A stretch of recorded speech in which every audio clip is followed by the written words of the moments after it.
G'day fellow flight simmers and random YouTubers. With the introduction of a parallel runway in Brisbane recently, I thought it's an opportune time to talk about parallel runway ops. And in this particular video, I'm going to concentrate on Brisbane, even though Sydney's the other one with parallel runways. But in this one, I'm going to concentrate on Brisbane because I want to introduce a few concepts that are particularly applied to Brisbane. Okay, so let's say you're a pilot and you tune into the ATIS and you find out that you have this ATIS. And what I want you to look at, expect instrument approach, dependent parallel approaches and independent parallel departures in progress. So what does that actually mean? What does it mean for the pilot, and what does it is it as an air traffic controller, what does that mean for the air traffic controller? So we actually need to look at a few definitions when we're talking about parallel runway ops. Now, exactly what is an independent parallel approach and what's a dependent parallel approach? Well, as you can read there, the main difference between an independent parallel approach and a dependent is for the independent, there is no radar separation minima between the aircraft that are not prescribed, whereas for the dependent, you've got radar separation minima are prescribed. So what does that actually mean? Well, we'll talk about that later on.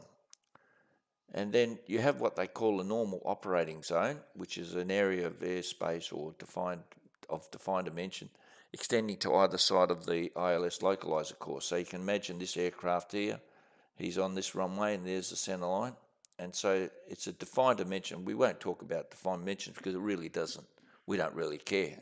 If you're a civil engineer building a runway or whatever, then yeah. But so that's the non-normal operating zone, and for both runways. And then the pink zone is what they call a no transgression zone, and this is very important because it's if a penetration of one aircraft penetration into that zone of either of those aircraft happens, well, immediate action has to be taken by a particular controller, and we'll talk about that later on.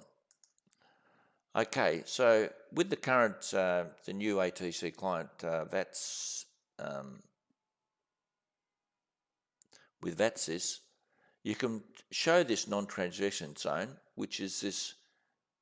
I think you go up to maps. I should have shown it here. Maps, and you go down to Brisbane, and in this particular case, we can see up in the top right hand the dark lines. They're the runways, and you can see the extended center lines of those runways. And then within this yellow rectangle, that is the non-transgression zone. So you can see it, and it clearly defines it. So so you can bring this up on VATSIS, and that's what I like about VATSIS. It allows you to do that. I'm not sure if you can do that on Euroscope, and dare I say it, VRC, but who mucks around with VRC these days? Hi Tracy, in case hi if you're listening. Okay, so what are the requirements for independent parallel approaches?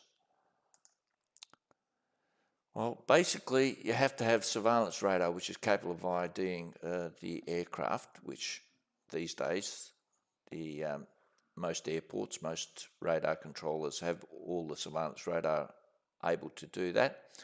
You have to have the ILSs being conducted on both runways, which in this particular case in Brisbane, you have it.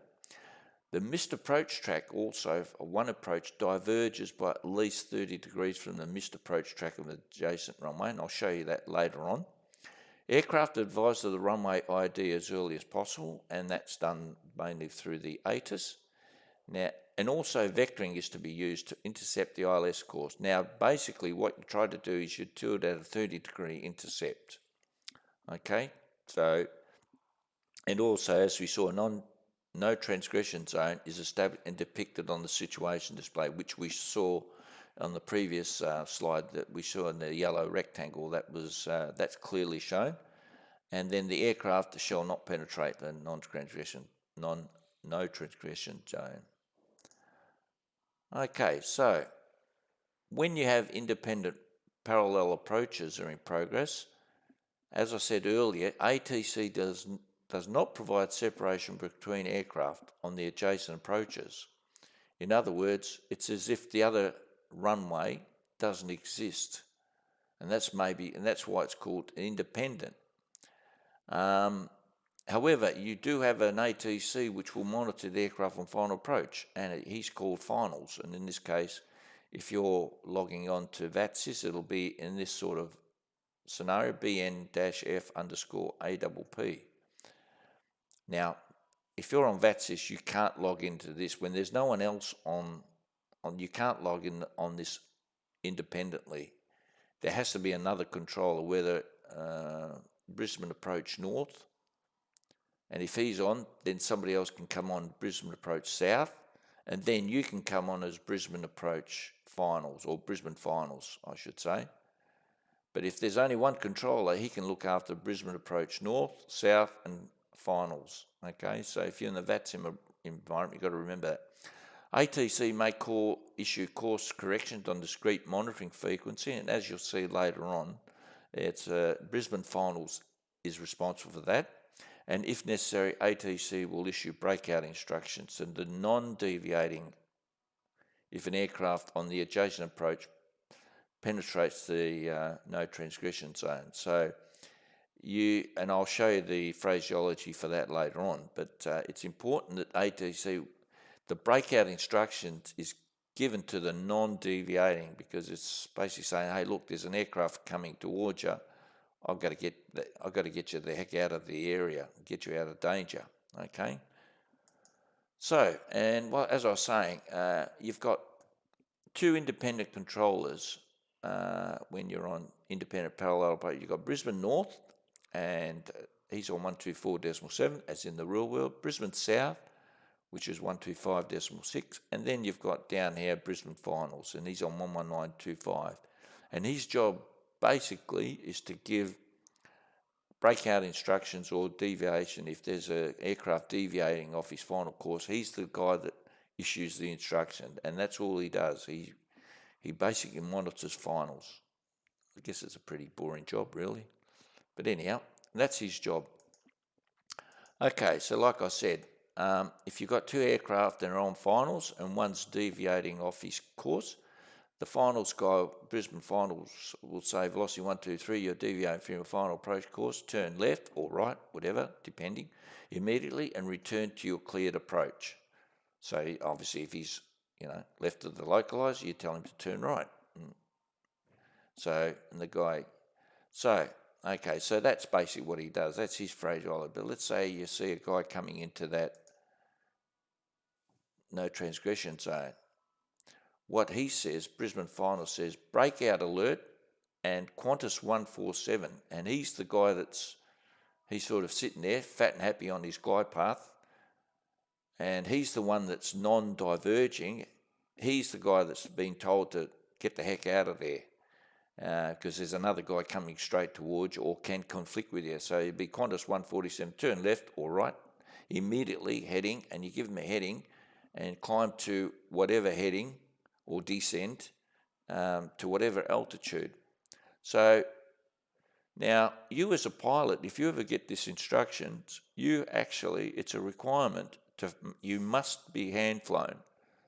So if you are flying and you're sitting on finals coming into Brisbane and suddenly you get a breakout alert, you've got to automatically turn off your autopilot and you've got to hand fly it. So that's something I'd like to see. So yeah, so if you ever get a breakout instruction as a pilot, immediately disconnect the autopilot and you've got to fly that manually, because you're in danger. There's some guy that's deviated off his course and he could cause potential conflict with you. Okay, so what are dependent parallel approaches? Well, they're very similar in independent parallel approaches. However, remember we said before there's radar separation minima which have to be applied to the dependent, whereas I think it was on the first slide. With independent, there is no radar separation minima. And so what are those minima? Well, for dependent, you have to have minimum radar separation to be provided between aircraft established on the ILS localizer course shall be 3 nautical miles if they're on the same course. So, and 2 nautical miles. Actually, I think it's 1.5 now between successive aircraft on the adjacent, and I think it could be 1.5 now. I think this was an ICAO standard, but I think for Brisbane these days you can have as close as 1.5 nautical miles. So now the thing is, with a dependent parallel approach, you can be one controller can operate or can be responsible for both runways. So that's a real big difference. You don't have to have 2 independent controllers. However, the fact is that if you've got one controller, now you have to have separation standards. You have to adhere to these separation standards. So you've got to have 3 nautical miles minimum on the same course, like I said, I think it's 1.5 on a lateral basis between aircraft on adjacent localizer courses. Okay, so that's really important to understand. And that has repercussions as far as volumes, and I'll show you that later on. And also, you've got a minimum of 1,000 foot, so it just doesn't stop there. There are other requirements if you're running dependent parallel approaches. So there has to be a minimum of 1,000 foot vertical separation or a minimum of 3 nautical mile radar separation shall be provided between aircraft during turn onto parallel localizer courses, and each pair of parallel approach will have a high side and a low side for vectoring to provide vertical separation until the aircraft established inbound on their respective parallel ILS localizer course. And the low side, and I'll show you this on a chart later on, the low side altitude would normally be such that the aircraft would be established on the ILS localizer well before the ILS glide path angle interception, whereas the high side altitude will be 1,000 feet above the low side, at least 10 nautical miles from the threshold. And as I said earlier, with the dependent parallel approach, you don't need separate monitoring controllers required. Instead, the radar approach controller monitors the approaches to prevent violations of the required separation. However, this has an add-on effect later on, so I'll show you that. So, now, as we saw in the ATIS, we've got the dependent approach, and we've got runway. This is the chart for runway 01 left, and on the right here we've got ILS for runway 01 right. And what I want you to know is the red box here, and this would be the ILS localizer 01 left. This is 4,000 feet, and if you look over on the other chart on the right, you see here that he starts the ILS 3,000. So like I said, we've got the 1,000 feet separation. Okay, so that's really important. And also, remember I said there has to be at least 10 nautical miles from the threshold. We can see that the ILS for runway 01 left is 14 and a half nautical miles from the threshold, and this one's 11. So that 10 nautical mile threshold standard is achieved. And so you can run, so that's why you can run the dependent, and you can have one guy operating both runways. Okay, so now also I didn't mark here, notice here on the top with my mouse you've got 346 here and you've got 046. These are the missed approach courses, and if you remember, a part of the independent or part of the missed approach, they have to diverge by at least 30 degrees, and this satisfies that requirement. So you can see that you can set this up as a dependent parallel approach, and it meets all the criteria. So these are the things you have to sort of really know and understand. You've got the high side, which is the 4,000. You've got the low side, so anything coming from, obviously everything coming from the north will go on the zero do the localizer. You can see the localizer here. They're very different frequencies, of course. I mean, that's a stupid comment, but of course they're different. Yeah. So, independent parallel departures, requirements and procedures.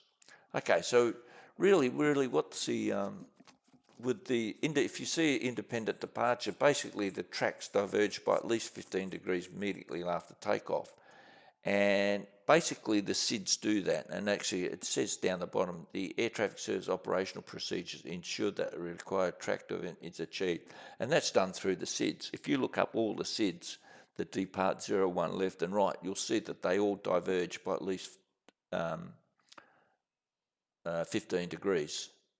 So now, also suitable surveillance radar capable of IDing the aircraft within 1 nautical mile from the end of the runway is available. Well, yeah, in this day and age, the surveillance radar in Brisbane easily handles that. Okay, so what can you say about, you can see that the dependent parallel approaches are far more constraining. There are far more requirements because you have to have all these radar separation minimums than the independent, because basically the independent, you've got two different controllers, they do their own thing, they don't really worry about the other guy. And then they hand it off to finals, and then the finals guy has the headaches, and he sort of says, if one guy deviates, of course, he handles all that. So really, this means in terms of airport capacity, independent parallel approaches cater for increased volumes more than dependent parallel approaches. So that's the upstart. I mean, the whole idea of parallel runways is to increase the capacity. I mean, that's it.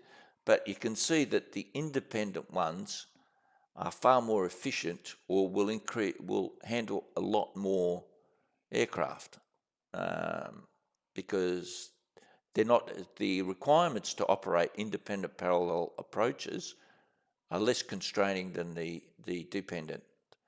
So I hope that this clears it up and clears any doubts you had, or clears up any misunderstandings, or if you're sort of a little bit hazy on what this all means. I hope this sort of makes the picture a little bit clearer. So I think I'll wrap it up for now.